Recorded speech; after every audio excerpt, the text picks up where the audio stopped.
7h15 en direct, bonjour à toutes et à tous, l'actualité régionale en ce mercredi 20 septembre et on démarre avec une bonne nouvelle, enfin un temps sec partout pour tout le monde dans la région, du soleil, des nuages aussi certes, on n'échappera pas aux perturbations, mais le tout sans pluie aujourd'hui du littoral jusqu'à la métropole lilloise, une belle impression générale tout de même et les températures toujours en retrait, ça cette fois on n'y échappera pas non plus, 17 degrés à Lille ou à Boulogne, prévision météo complète après le journal.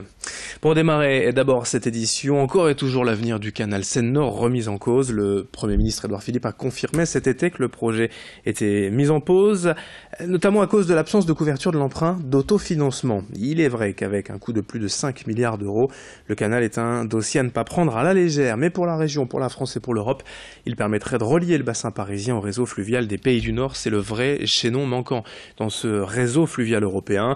Chaque bateau pourrait ainsi transporter jusqu'à 4400 tonnes de marchandises, l'équivalent de 180 camions poids lourds.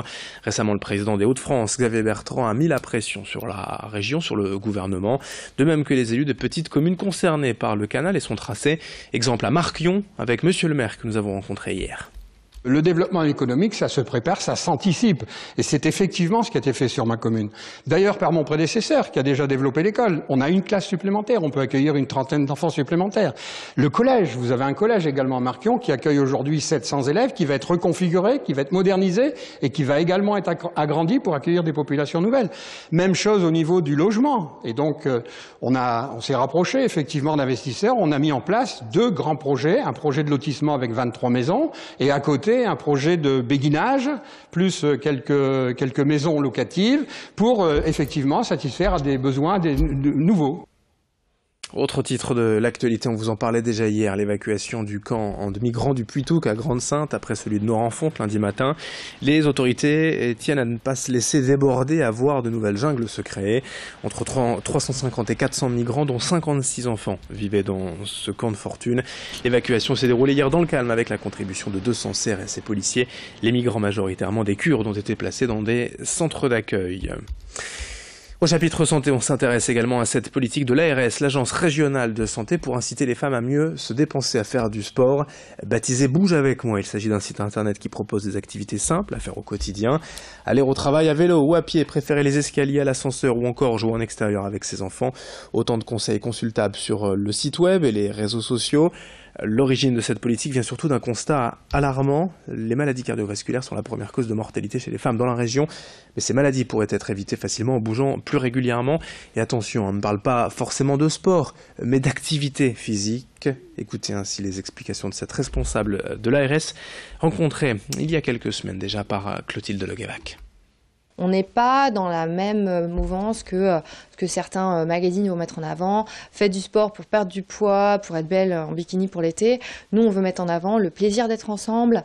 Et on ne parle pas de santé. Vous l'avez vu dans les supports de la campagne.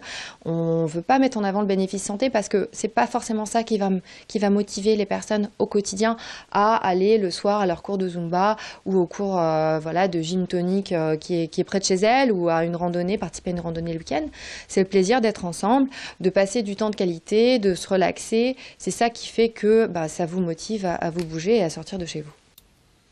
En bref, c'est donc désormais officiel, la finale de la Coupe Davis de tennis se jouera au stade Pierre-Mauroy de Villeneuve-d'Ascq. La France y accueillera la Belgique du 24 au 26 novembre dans un stade bleu-blanc-rouge, mais aussi rouge, noir et jaune. Les Belges devraient être en nombre, bien évidemment, dans cette configuration Arena, 27 500 places. Le toit sera fermé évidemment fin novembre et sur un cours en dur. On vous tiendra informé de l'ouverture de la billetterie.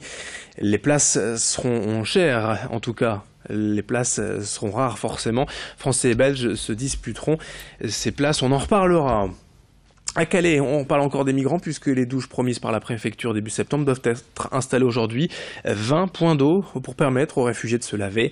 Mise en place route de Saint-Omer en périphérie de Calais, ces douches ne seront accessibles que 4 jours par semaine et par navette pour éviter de devenir un point de fixation. L'actualité, c'était également chez Toyota, l'un des plus importants employeurs sur son site d'Onin près de Valenciennes. 4000 salariés à ce jour. La société japonaise veut devenir un acteur de l'écologie. La société Toyota s'est en effet engagée hier à réduire les émissions de CO2 de son usine pour arriver à ne plus en émettre du tout d'ici 30 ans. Ouverte en 2000, cette usine est déjà une référence pour l'environnement selon la marque japonaise. Une station de traitement des eaux usées où un mur solaire sont installés. L'ambition de l'entreprise est donc de ne plus émettre du tout de gaz carbonique d'ici 2050. Explication au micro d'Alexis Tessier.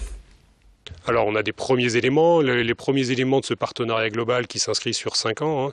On a déjà une chaudière biomasse qui avait été mise en place en 2014 par notre filiale EDF Optimal Solutions. Là, il s'agit aujourd'hui avec Dalkia, notre filiale leader dans la performance énergétique, d'installer une cogénération au sein du site, au site de Toyota Onin. Et ensuite de travailler sur des nouvelles pistes. À la fois on peut évoquer l'éclairage intelligent avec les nouvelles technologies des LED et également l'utilisation de récupération des énergies fatales, de la chaleur dans le process de l'usine qui sera récupérée au travers de la boucle d'eau qui va être développée pour la cogénération. Enfin, qui n'a jamais utilisé les pages jaunes pour trouver rapidement un service, un commerce, une entreprise.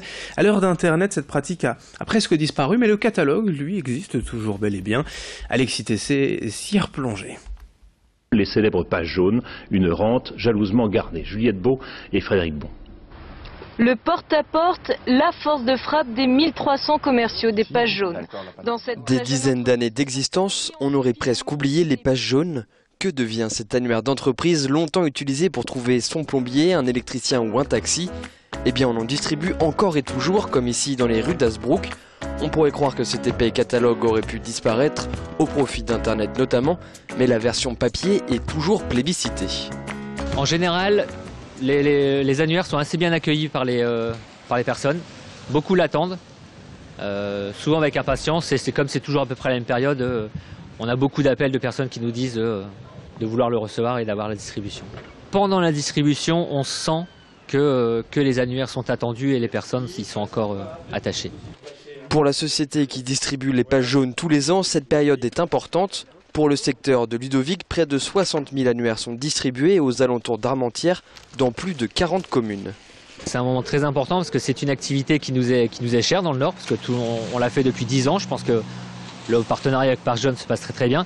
Et c'est toujours une période très attendue et très intense en termes d'activité. Ouais. Comme chaque année, durant le mois de septembre, près de 50 salariés distribuent ces fameuses pages jaunes.